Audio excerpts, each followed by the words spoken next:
In three, two. All right, it's time to talk with our featured guest, Gary Bird. Gary, how's it going, man? Good, good. Thanks so much for having me on. I'm excited to talk with you today, Michael. No, man, I appreciate it. Thank you for coming on. If you don't mind me asking, where are you located? I am in Southern California, right? Not far from LA, Disneyland, that area. Okay, you go to Disneyland a lot? I do not know. No, I try not to. I know. I hear like the prices and everything's going up, huh? For that. It's expensive. It takes forever. You wait in line. It's mainly just waiting in lines and things like that. So Yeah. not the most joyous place on earth. Ah, okay. Have you always lived here in Southern California? No, I lived in Northern California for a while, but I've lived down here for the last many years. So When you started your, well, let's talk about that first and foremost. Let's get into your past, your present. How'd you get to where you are today? so how did we get into the marketing industry? Yeah. Or how Okay. did you get into this? Yeah. Uh-huh. Yeah, yeah, absolutely. I love this story. So, 2008, had a good job. Was making probably about $75,000 a year at the time. I was a young kid. Had a gas card, had a job, and basically at that point, I was in how old was I? I was about 24, 23, 24 years old. And I pretty much every year I just jumped jobs. I'd get bored, jump jobs. And I thought it was me. I thought I was just like, man, this is just, I'm not able to figure this out, or I just get bored too easy. What's wrong with me? And then one day somebody came to me and said, hey, I got this company. They have a piece of software that you can send emails with, and Hmm. you can build a whole business around email marketing. And do you want to quit your job and come do this with me? And the software is $500 a month, and then whatever else you make, you keep. And I was like, yeah, I'm down. Let's do it. And so I quit my job and went out, started doing that, and then the whole economy crashed. So Mm. 2008, I don't know if you're old enough to remember, there was a Yeah. massive correction. The whole housing market fell apart. Houses were going up, up, up, up, and I mean, there's like totally people were losing houses left and right. Businesses were shutting down left and right, like restaurants, and it was crazy. It was the craziest thing I've ever seen. Even since probably COVID was a little bit more extreme than that, but it was very very scary at the time. So I'm like, man, I really picked a good time to start a business. That's what I'm thinking. But that Uh, actually created an opportunity. So at the time, no one was able, as a business owner, you weren't able to communicate with your customers unless you were mailing them. You had to send them a postcard to communicate with your customers. There was no text messaging. Social media was like brand new. Businesses weren't using it yet. And there was in emails were just coming out for businesses to use as a marketing tool. It wasn't really a thing yet. And so I started to go to these restaurants that were paying $5,000 a month for Yellow Pages. And I was like, hey, Yellow Pages doesn't work anymore. People use Google now. And so this is like when everybody had Yellow Pages. And I said, so give me half of your Yellow Page money, keep the other half, and I'll make your slowest day your busiest day. And so they people were like, okay, we'll give that a try. That we were thinking about canceling anyways. And so we'd come over and I would build campaigns. And I mean, it was so simple. I'd say, here's what we're going to do. I'm going to give you these email pads.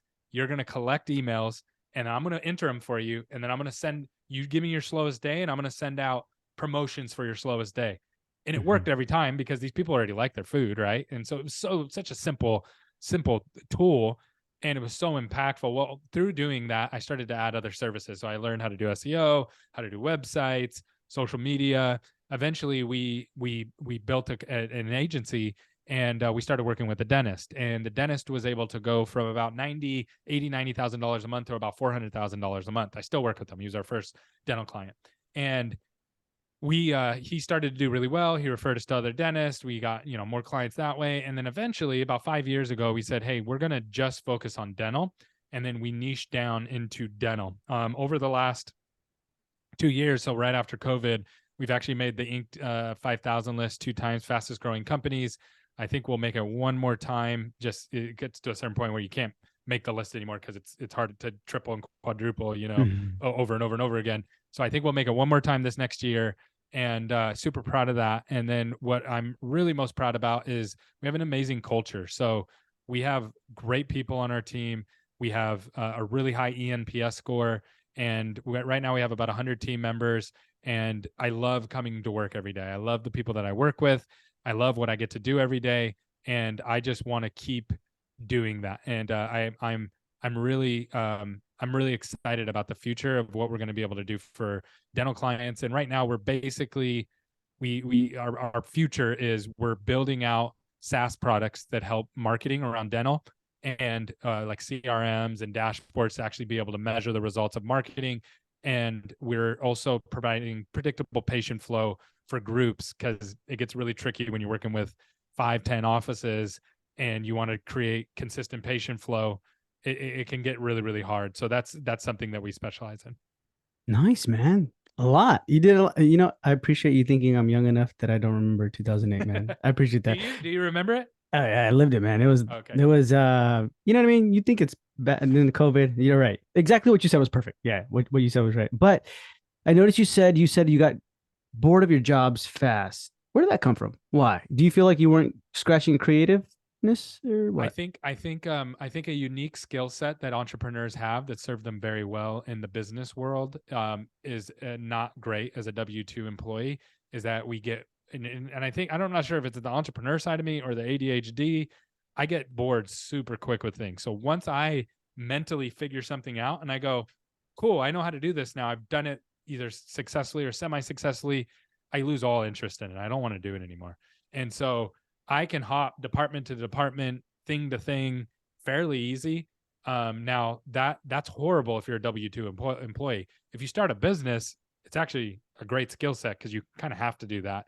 Yeah. And then it kind of hurts you again in business, because you kind of have to step away from the business a little bit. And then it helps in the future again, now where now I can start podcast. And I launched our podcast last year. This year was our first year having it up. Now we have 4. We're doing an in-person boot camp for dental marketing managers. We're doing like things like that. I can just jump thing to thing to thing, and it actually provides value. Where being an employee, it just looks like I'm, a bum and jumping job to job to job. Yeah.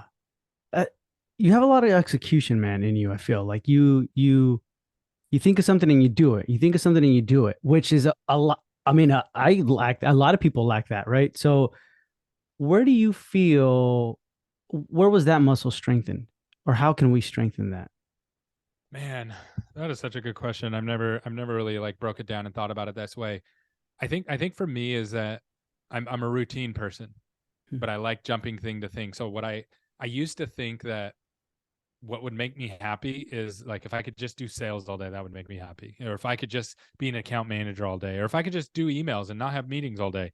But none of those things really made me happy, because it was just the recurring nature of it. So what I found that made me happy is that I always want to be growing. That's our company why, is always growing. Mm. And I just have to be growing. I have to be expanding on things. So for me, I love starting at the ground, because I'm going to grow. Like there's going to be growth involved with it. I'll even see people sometimes. I run a mastermind for agency owners. It's free. It's something that I do just to try to help other agency owners, because I get questions like how should we build this? How should we do that? And even I find myself, someone will have like $20,000 a month in revenue, and we're 1,000 times bigger than that. But I find myself going, oh man, that's so exciting. Like I get literally not envious, but almost like, man, I want to come and like work with you. You know what I mean? Because they just experience 400% growth. You know what I mean? And it's just like, man, I know there's things to solve and things to work through. So I get so excited about that. And so I'm really good. What I learned, kind of the framework that I learned is this. To answer your question directly, there's 3 people in business that you need, 3 personalities that you need. You need the make it up. That's what I'm really good at. I'm really good at going, look at all these things out here that we could start. But then you need to make it real person. I'm okay at that. I can take nothing and turn it into something. But then you need that person that makes it recurring. And that's the part that I hate. I dread that part. And for a long time I didn't know that, right? I didn't understand that about myself. So now when I do a project, Michael, I go, okay, I'm going to make this thing up. Who's my going to make a real person? And then who are we going to use to make this recurring? Because otherwise it's just going to be wasted energy, wasted time. And so that's what I would ask my younger self if I was like examining myself and saying, okay, Gary, why aren't you following through the way that you're supposed to? I would ask, what do you like doing, Gary? Do you like to make it up? Do you like to make it real, or do you like to make it recurring? And then I would ask that same, well, once they figure out, okay, this is what I want to do, then I'm going to say, okay, who's going to help you with the other ones that you don't like doing? And that helps me so much with execution, because it's really the team that I have around me that are helping me. So self-awareness and getting the right people around you to help you in through that framework. Man, the make it real. So you're the make it up person, right? But the make it real person and recurrent person, how do you find that? Like, what traits do you look for? Because I feel like if, for example, if it's a practice owner and they want to hire someone, it's a paycheck, and I'm like, yeah, I can be the make it real, or I can be the make it recurring person. Like that, that's me. Are they? Um, it depends. So there's a couple different ways that you can test for this. So, and this happens a lot in dental. Okay. So taking this down to the dental office level, hygienist, a lot of times will come in and they'll be like, yeah, I want to be a hygienist. And they're a great hygienist, but really ambitious hygienists, you'll notice they don't stay in hygiene, and they actually end up leaving the offices because there's only so high you can go in the dental office as a hygienist. And so it's kind of like, okay, I already learned that thing. Now I'm going to elevate and I'm going to be a consultant, or I'm going to be, something else. Right. And that happens all the time because they're not the recurring person. And so in dental, what you have to identify is you have to, well, first of all, using the Kobe is huge. So if you have somebody who's like a high quick start in the Kobe, it's the green one, good luck tying them down, right? Like, you have to know, like, we're probably not going to keep this person. The other thing is, I just really believe that people should do what they're passionate about. And if that means you're going to have somebody there for a little bit of time and then they're going to go and do other great things, that's okay too. But that gets really hard to run a business that way, especially a dental office, because it's so isolated. So outside of like taking assessments and just asking them and examining, it's really hard because people want to work from home. People want remote jobs right now. People want different things. I was actually just on a podcast with Cena. He's with Zentist, and he's really smart, like super smart business guy.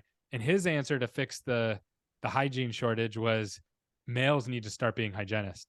So before it used to be all male dentists. Now it's like there's more female dentists than male dentists coming out of school right now. He said, well, the same thing needs to happen in hygiene, but the opposite. We need to start making it normal for men to be hygienists. And so, but it's been running a dental practice is super hard because of that. I don't claim to have the answers. Yeah. Okay, that's good though. Taking the Colby, right? Like you said, making sure you recognize who this person is. Do you recommend we do that before we hire them? Oh, 100%. Or Yeah. okay.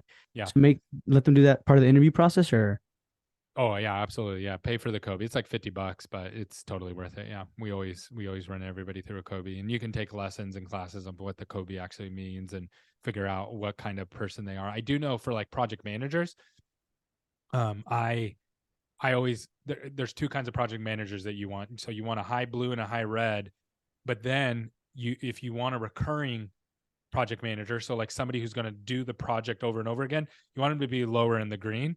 And then if you want somebody who's going to move project to project to project with you, you want them to be more high green. And that's something that's really helped me, is knowing the difference between those kind of project managers. But I don't know if that's applicable for dental hygienists. yeah. I would assume like it depends on the position, right? Or like Yeah. associate and things like that.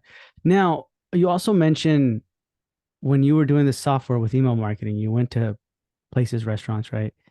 And you said, "Hey, I can make your slowest day your busiest day." You speak with such certainty, man. How can you like, or where does that come from, first of all? And then it's kind of like, how can we adopt that?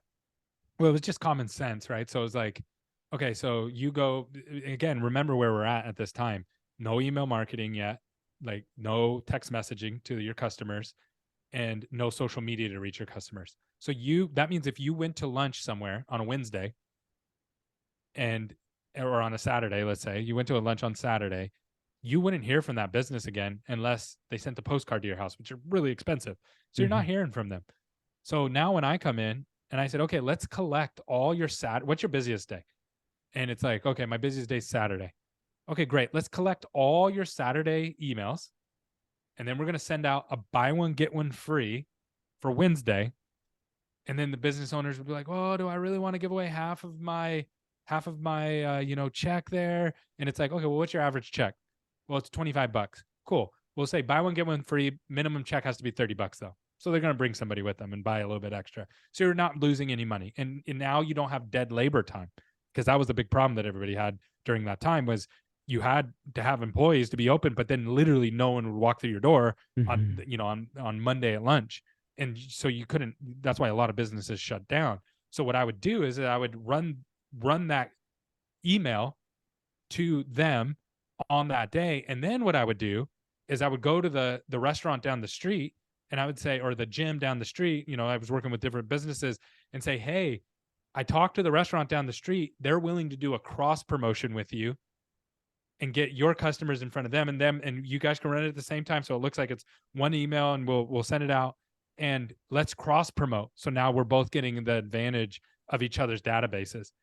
And it was very easy. Like, all I did was get the people that already liked them to come back with some kind of call to action, and then get that back into front of people who didn't know them from another business nearby. And it was just like a win-win-win-win. So I was able to like really help a lot of people really, really fast. Man, that's good. So then where are we at now today where we can utilize that, where it's similar, where we're like, hey, it's common sense. We should be doing this now Yeah. because it's not adopted. That So type of thing. simple in the dental space. It's simple to say, it's hard to execute. So in the dental space, you have to understand if you're going to grow. So I'm assuming right now we're talking to people who you have a dental practice and you want to grow it. And then you probably want to add more dental practices. Okay. So you want to scale. The role of scaling is this: you have to know your numbers. I'm sure your audience has watched Shark Tank. If they're into business. First thing they always ask them: what's your cost per acquisition? How much does it cost to get a patient through the door? Or how much is it to get a customer through your door? And what I find in the dental industry is everybody gets this number wrong, or the vast majority of people get this number wrong. And the reason they get it wrong is because they're using faulty math. So what they do is they go and they say, okay, I got the dental office. I got 100 new patients a month, and I spend $10,000. So that means my cost per acquisition is $100. Wrong, because not all 100 of those new patients came from marketing. About half of those, if you're a normal GP office, are going to come from like drive-bys and patient referrals and doctor referrals. Those are not marketing numbers. Those are purely operational, or just being in the, having your building in a certain place. So you can spend, if you say, well, and the reason this is so dangerous is if you use that faulty math and you go, okay, we're going to open up a new office and I need 100 more new patients, you're going to go, I only need to spend 10,000. No, you're probably going to be closer now to 20,000 or 25,000. And that's going to really hurt your bottom line when you're trying to get an office off the ground. So what we have figured out is how to get that predictable number. And then also the other tricky part that's hard to predict is, what is your operational chokeholds going to be that make that number go up? And so what most people don't realize, the average unanswered, so we track all this stuff for all of our clients. And the average unanswered call rate right now in the dental industry is 35%. So I always ask people, do you know your unanswered call rate? And they're like, yeah, no, we're good. We're good. No, do you know what the actual number is? Yeah, no, we do really good. Oh, okay. You're probably at 35%. That's the average. Yeah. No way. And not during business hours. That stat is actually for business hours. That doesn't count after hours. So if you're spending $10,000, you're losing $3,500 on the phone. It has nothing to do with marketing. That's just your operational bandwidth. Then from there, the average person converts around 50% of their marketing leads on the phone. Well, you've just lost the vast majority of your marketing budget, and you haven't even got them into the office yet. The other thing is, right now, the average time to appointment's over a week at dental offices. So now dentists don't think it is, though, because here's what they do. They go look at their schedule and they go, oh, I got an opening tomorrow. Yeah, you have one opening tomorrow. And then 2 days later, you have one more opening. You don't have new patient blocks open for people to be able to pick 4 or 5 different spots on each day within the next 48 hours. People are just going to the next practice. So those things have literally nothing to do with marketing, but it has everything to do with your results. And that's like the basic common sense of business that you have to couple with marketing to be able to get the results that you want. Gotcha, man, Gary, I can't tell you how many times we would work in the office, in the practice, lunchtime, and we're like, we deserve a break. Let it go to voicemail. You know what I mean? And it was ringing. You know what I mean? Like an hour and a half or two, or we wouldn't even know how many times because we go out for lunch. And man, that's insane. So for you, out of all that, what you mentioned, when it's like the phones, maybe it's what's the biggest headache for you when you're talking with a client and you're like, hey, you're not getting it, man? The biggest black hole. So the phones and the unanswered call rate, the phone conversion rate, and the getting patients to actually how far out you're scheduling them, that's pretty clear because we have a dashboard, we measure all that stuff, right? That's really really clear. Where it gets really really tricky is the recare rate of your marketing patients. So most offices, GP offices, think that that their recare rate, if you ask them, hey, what's your marketing recare rate, they're going to go, oh, it's around 90%. Okay, that's for your global, that's for all of your patients. What about for your marketing patients? And they're going to go, yeah, I'm sure it's the same. And it's not. And what they don't realize is that these marketing patients that they're paying all this money for are actually, they're low trust patients. They had to call back, 2 times because you didn't answer the phone.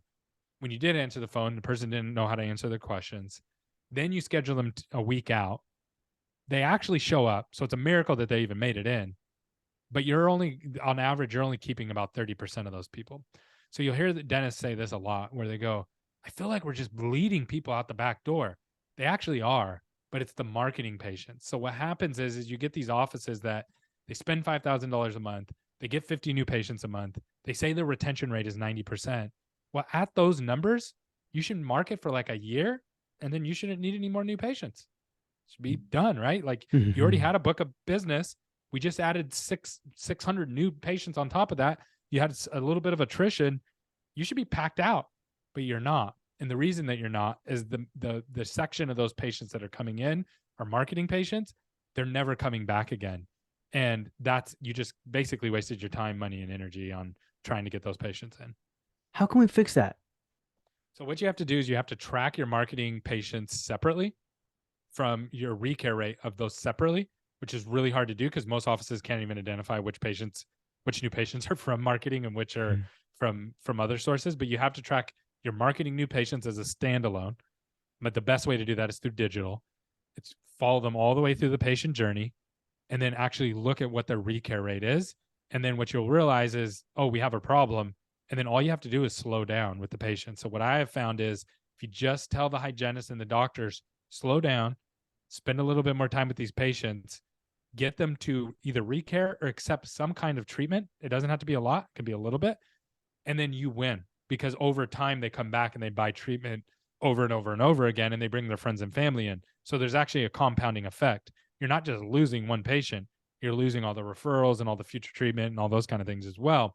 But you can't see it. So the practice management softwares in dental, you can't see any of that stuff. There are no CRMs in dental that help you manage this kind of stuff and see it all the way through.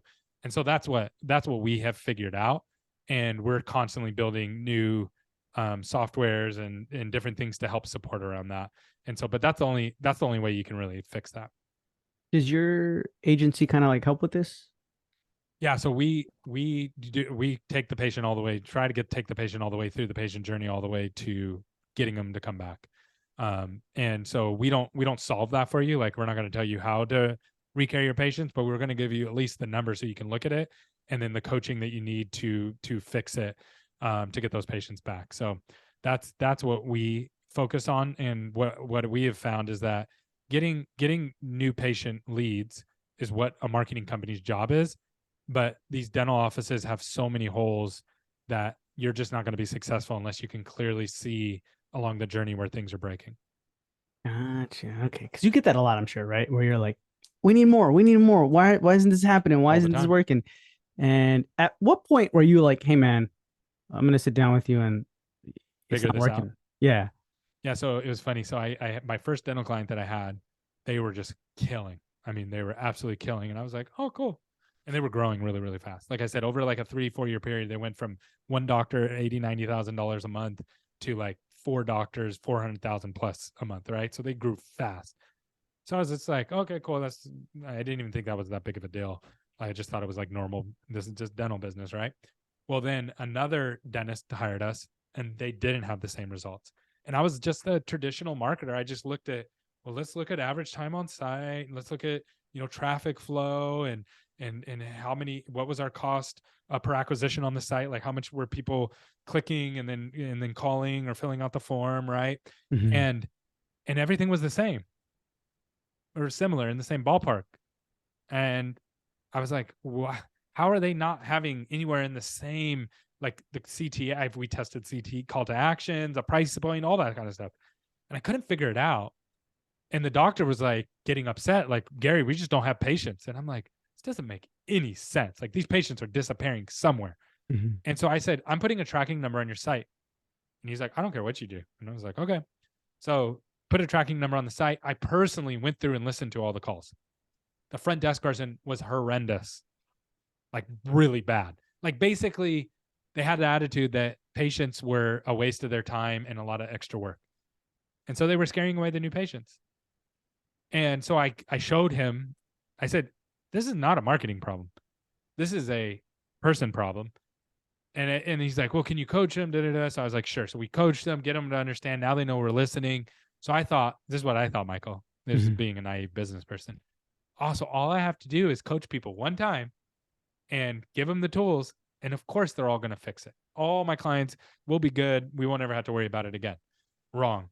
What I found was everybody always reverts back to a sub 50% conversion rate on the phones, which makes marketing almost, if you're not answering 35%, and then of the remaining budget that you have, half of them go unconverted, and then you have a huge no-show rate for putting people out, you literally only end up with about 15-20% of your marketing budget making through your door. So when you're like, well, my marketing doesn't work, no, it doesn't. Like, it's impossible for your marketing to work.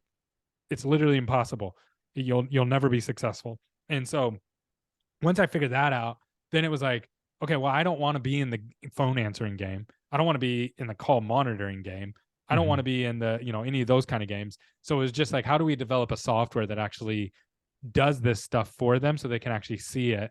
And so we developed that. I thought that would take us a year, but because of practice management softwares, they're hot garbage and really hard to work with. It took us 6 years, and Yeah. and I so much money. So now we actually have a tool that we can use. And then now, in the January, we're actually launching it.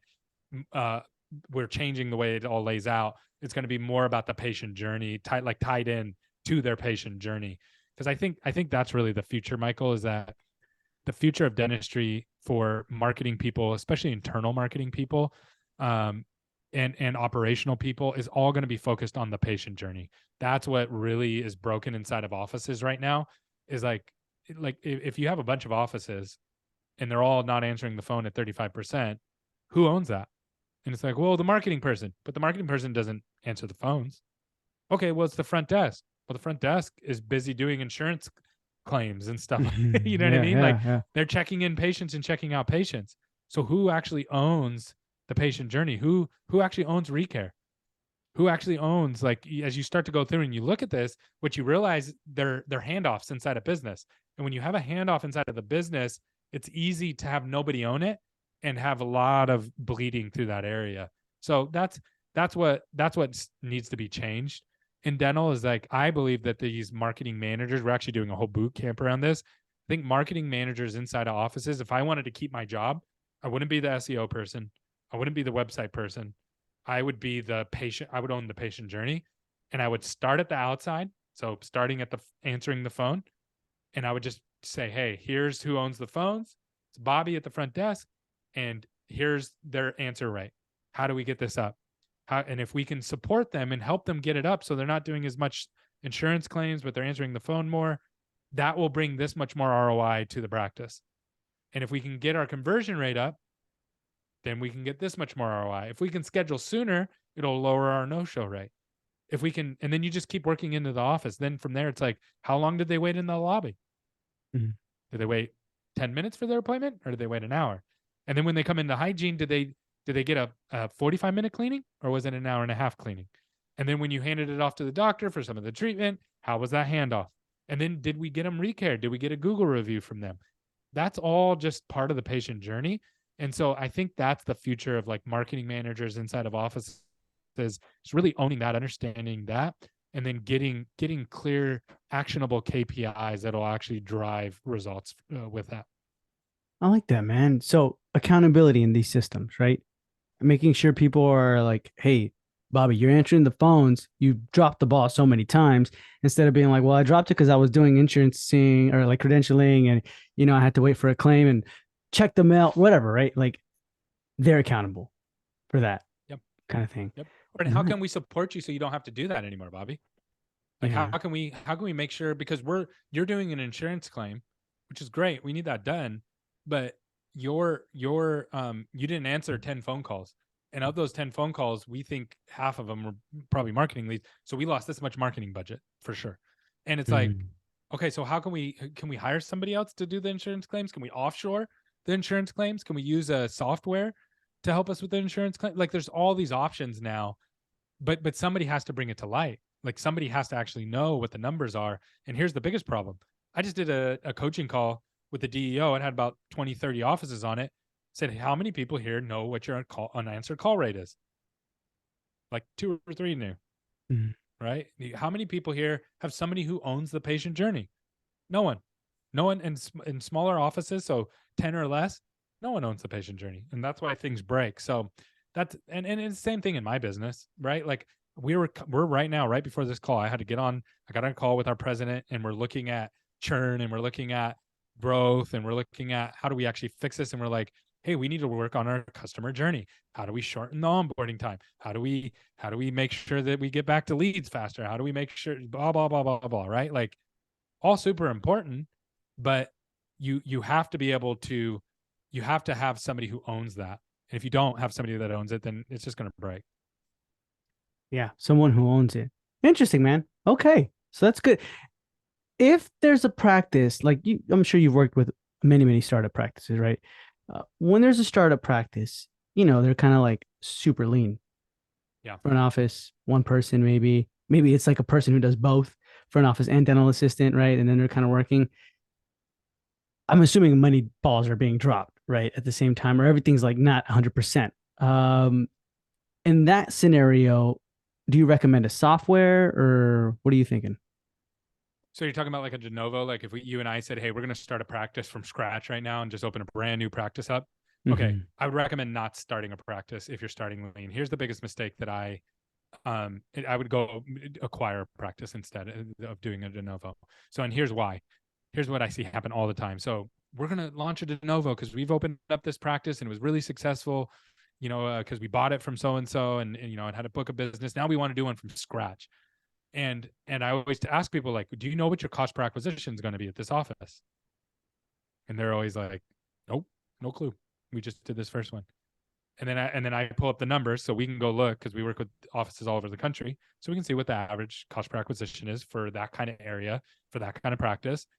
And we're like, okay, well then you're going to be looking at somewhere between 250 and 350. Mm-hmm. And it's like, okay, yeah, that's expensive because we need 100 patients month one to be able to open, so that means we're going to need $35,000 for marketing. And it's like, if that's how many new patients you need, yeah. And then they go, well, then we just want to open 2 days a week. Well, if you open 2 days a week, it's going to be years before you're in the black. So if you don't understand that basic business principles of what you need to invest into marketing to be able to get off the ground to the number of new patients that you need, and so that way you're not in the red for 2 or 3 years, then don't start a de novo. Buy a practice that already has a patient base. Now, for the people I've seen do this successfully, what they do is they come in and they get the money when they go to the bank. They say, hey, we're going to need 100 new patients. We're going to be open 4 days a week when we start. We're going to need 35,000 or 25,000 or whatever to start when we open it for the first 6 months. And then after that, guess what starts kicking in? Patient referrals. And then also recare starts kicking in. And so then now you can start tailoring back that marketing budget. But yeah, I wouldn't recommend starting a de novo opening. I wouldn't, from a business, just as a business decision, I wouldn't open up a de novo, only open it 2 days a week, run on a super lean marketing budget. It's just like it's going to mess up your other practices and throw your money making practices into the red as well. Drag that office into the red. Yeah. A lot of stress too, right? Like upon that So on much, everything. so You much. s- you spoke about how you have an amazing culture now with your team.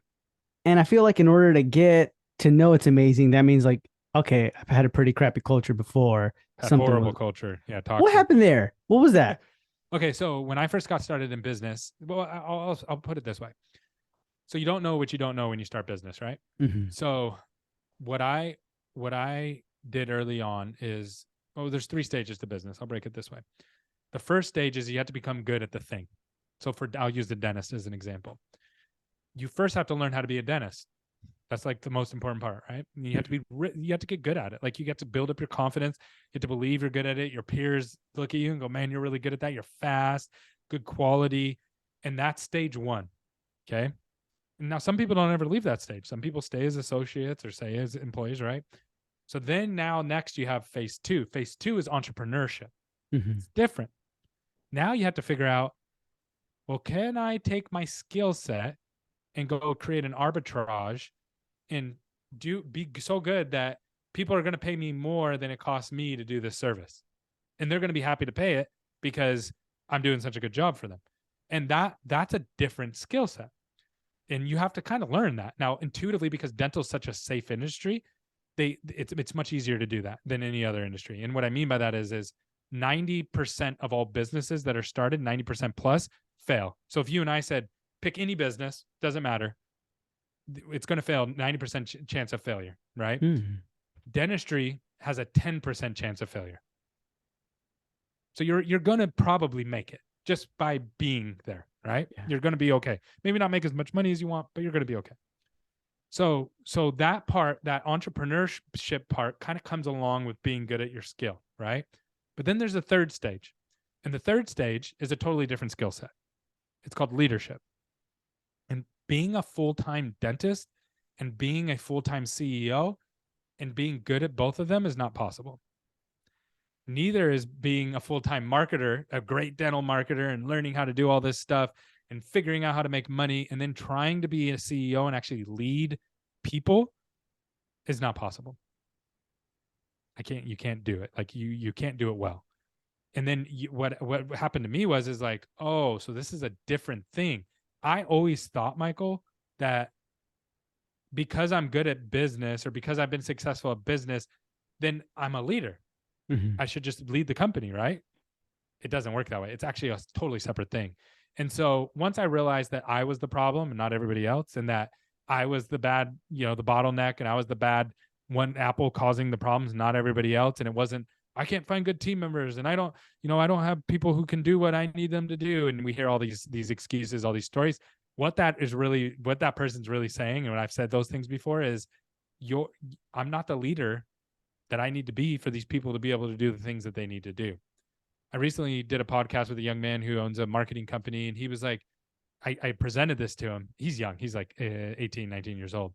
Hmm. And he said, well, Gary, what if I have a team member, I gave him a really simple task and I give it to him and then they fail at the task. And I'm like, are they like capable? Like, you know what I mean? Like, are they like, Yeah. do they have the mental capacity to do the work? He's like, yeah, I think so. I just told him, I was like, bro, your systems and the way that you're leading is so poor that you can't even get a simple task done. And he was Hmm. just like, I've never thought about it that way. And that's that. Once I turned the tables and stopped pointing the finger at everybody else and started looking at, okay, what can I do to actually help? What can I do to actually be the support rather than wanting to be supported all the time? What can I do to actually meet the needs of what the problems that they're facing rather than always asking them what they're doing for me? Once I turned that table around, then it started to fix. It didn't happen overnight. It took years, but now our company's in a much healthier place. And that's when the culture started getting better, or you feel Yeah. like I need to let you go. Why do I have three leaders here? How did that Well, go? here's the great thing about good culture. Hmm. Well, okay, so bad culture. Let's pretend we work at a company, you and I do, and we're employees there, and the culture's horrible, right? We hate it. Everybody else hates it. We badmouth everybody. Let's say an A player comes into work there. They get hired and they come in. And day one, we sit down with them, Michael, and we're like, this place is trash, man. This place is a joke. How long is that A player going to stay there? No, probably. I mean, he'll either go down or to B, or he'll not go. He'll Yeah, leave. he'll leave, right? He's going to be Yeah. like, I can't get anything done here. It's toxic. So that bad culture scares away good players, Uh-huh. right? But it keeps the toxic players. But the opposite is true as well. Good culture keeps the good players and repels the toxic players. So a culture, all a culture it's a mechanism. It's a living thing. Think of it like almost like our health. You know what I mean? Our way our body repels sickness and tries to make us stronger and better. That's what culture is. And bad ones attract bad, and good ones attract good, right? And Mm-hmm. so once we started building out our culture, it was like it started to repel a lot of people. And so we had churn. You can go onto our Glassdoor. You can actually see where we had to churn. We have really good Glassdoor ratings, but you can go Yeah. back and look. And I've just made it since then. Once I learned this, I learned that I can only do what I can do, and I have to follow what I believe in. And I'm I'm going to be transparent about it. So what I started to do is post all of our bad Glassdoor reviews, especially the ones that rip me apart. Mm-hmm. And so I would post those. I post them on social media about once every couple of months. You'll see me post one. Hey, here's what I learned from this. Here's what we're doing to fix it. And I really appreciate you. And there's it's like you're a sociopath and you're a loser and I hate you and you ruined my life. Like I even have some of those, and I'm just like, man, Wow. like I really don't want to be that. But I know dentists. The reason I talk about this is I know dentists go through this on their Google reviews, and where they're like, the dentist is trying to rob us and rip us off, and it hurts them. It like really, Yeah. really hurts them, and I understand that. And so all you can do is the best that you can do, and be transparent, not try to hide it, not try to sweep it under the rug, but just be like, hey, we're not for everybody. But this is what we are building. Here's our vision. Here's our core values, and we stand by that. And if it doesn't work, then it doesn't work. And if it does work, great. And that really attracts the right people, and again, repels the wrong ones. It's it's kind of hard. I mean, I would think not to take it a little personal sometimes, right? Where you're like, especially they're like, oh, you're social, and you're starting out and you're turning your bad culture to a good culture. How do you know when it's like, all right, this employee was just whack, or it's like, man, maybe I am a bad leader. I need to turn this around. It's a lot. That's one of our core values, is being self-aware. So that's hard. It's really hard to be self-aware like that, to be like, how did I contribute to this? Because Mm-hmm. that's when someone's failing, is it the leader or is it the person? Right? Like that's hard to answer. And then as a leader, what my job is to come in and try to help them. So how can I support you? How can I help to get you where you want to go? Mm-hmm. And then from there, it's like, okay, well, how do I get this person to the next level and to the next level? And if they don't want to go along for that journey, then it's just like, hey, I don't know if this is the right fit for us. I don't know if this works for us. And I don't know if we're holding you back or what the deal is, but I'm sure there's somewhere else better for them. And once I started to realize that by me not pulling the trigger on pushing people out that were not good culture, and really protecting the people that are good culture, I'm number one, I'm holding back the people that aren't fitting into SMC. I'm Mm-hmm. holding them back. There's something for them. They'll figure it out. Because remember, I started building culture the wrong way at the beginning. I was 100% wrong. So there's always opportunity for people to grow and learn. That's number one. Number two, though, I'm not protecting the good people in my company. I'm not protecting the ones that are working hard and are contributing and are really do care about the customers. And if I don't protect them, then it's just a matter of time until they leave. Gotcha. Interesting, man. How many team players do you have, or like employees? We're right around, well, we have some contractors too, but we're right around 100 total.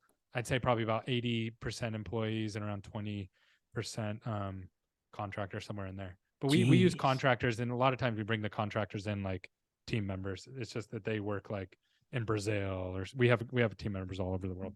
Yeah. Gary, dude, that's a lot, man. How do you, I guess, kind of keep them all in, you know what I mean? Like, where they're like, I feel like I got one-on-one time with Gary. Like, Oh yeah, no, I can't have one time with 100 people. I have one-on-one time with a couple key leaders in the company, and then they have one-on-ones with their teams, and then they have one-on-ones with their team. So I'm still learning, bro. I'll just tell you that. Like I sometimes there's days where I'm like I have no idea what I'm doing. But what I have learned is like, okay, so first of all, you can measure culture. So when I'm like, we have a great culture, it's not because I'm just saying that. I have actually mhm. numbers to back that up. So a couple of things that we do is, first of all, we do an ENPS score. That's an employee net promoter score. We measure that every 6 months. It's blind. Plus, we don't retaliate when people do say mean things and do say things like Gary's stupid and has no idea what he's doing. You know what I Mm-hmm. mean? I don't go and post it. Who said this and go hunt them down. I have to, okay, why are they saying this? Why are they giving us this kind of feedback? And so that's number one. And then and we have a really high score. I think our last score was 84, which for a team our size means we're amazing. Like it's top, Mm-hmm. top, top tier. The other thing we do is we do a weekly pulse score. Now, I have a unique perspective on this. I believe that you cannot separate home personal life and work life. I don't believe in this idea that like we go to the factory, we clock in, I leave my home at home, I do my work, I clock out of the factory, I leave the work at work, and I go home. We're a remote company. Like I'm in my studio that's in my bedroom. Mm-hmm. So I'm literally like my kids are walking by here and my family's here. If I have a bad day at work, it's impacting my kids. If my kids stay up all night tonight because they're sick, you better believe that my work's going to be impacted by it the next day. That is called life, especially for a remote team. So what we do is we measure their pulse on a scale of 1 to 5 every week in their one-on-ones. And then we get that aggregated by department and we get that aggregated by as a company as a whole.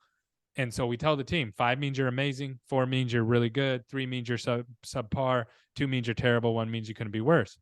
And so what I try to explain to the team is that we're never all going to be on our A game at the same time. It's just probably never going to happen. So there's always 3 or 4 people who aren't doing good out of 100 people, right? Mm-hmm. Our job is to support you during that time. If you're sick, we want to send you some food. If your kid's sick, we want to try to get you some help. Maybe you need additional support in a different way. If you had a loved one pass away, we want to send flowers. We want to let you know we're there for you. See how we can help you grieve or help your, maybe you're not grieving. Maybe it's someone in your family that's grieving about it, right? And you're having to help them. You have to be able to communicate about those kind of things if you want to be able to support each other. So I really believe in having clarity around that and measuring that number. So our average pulse score every week is around a 4.5, and that's personal and business life. Like, how are we feeling? And sometimes it goes down. When it dips down below like 4.3, down into the fours, I know there's something wrong. Either like when everybody gets sick at the same time, or when a lot of kids are sick, or things are in the company are wonky. Like I can see it in the number, and then I have to figure out, okay, how do we go support those people who are struggling? Sometimes we can't, right? Like we can't. There's sometimes things we can't support around, but we always do our best to try to figure that out. Does it ever affect your personal life like big time, Gary? Where sometimes maybe throughout this journey, throughout this whole journey, right? From the moment I guess you started like, I'm going to do this email marketing till right now, where is the part where maybe your wife was like, hey, all right, well, I don't want to hear about work anymore. Like, don't, or was she ever like that? Or I don't know. How Yeah, did that no. go? So no. I'm tunnel vision ADHD entrepreneur to the max, right? So like I could work all day, every day. If I didn't have, I have 5 kids. And so if if I didn't have kids and wasn't married, I could just work all the time. So what I have learned is that if I don't, for me, this is for me, if I don't schedule it and plan it, then it won't happen, because I can tunnel vision anything and just lock into something and just stay there forever, right?